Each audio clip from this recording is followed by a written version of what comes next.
घरातल्या घरात आज माझ्या मुलानं नवऱ्याला मेसेज केला, लव्ह यू पापा, आज फादर्स डे आहे म्हणाला.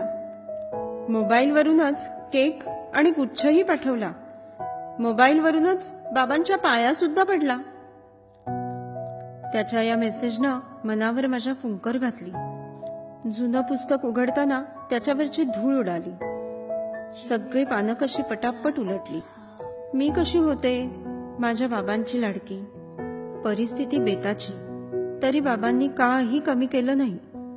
नंतर आणू, थांब जरा, पण नाही कधी म्हटलं नाही. आम्हा भावंडांसाठी बाबांनी खूप कष्ट केले. शिकवून सवरून सगळ्यांना पायावर उभे केले. सासरी मला पाठवताना डोळ्यात पाणी तरले.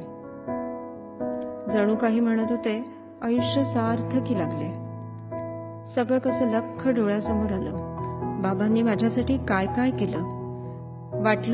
वाटलं आत्ता जाऊन पटकन बाबांना बिलगावं. मनात काय काय दाटलंय सगळं रडून सांगावं.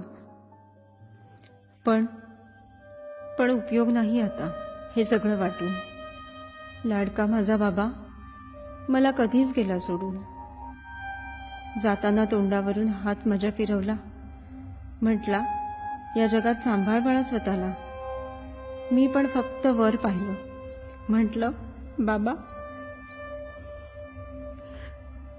तू पण काळजी घे. मनापासून तुला हॅपी फादर्स डे.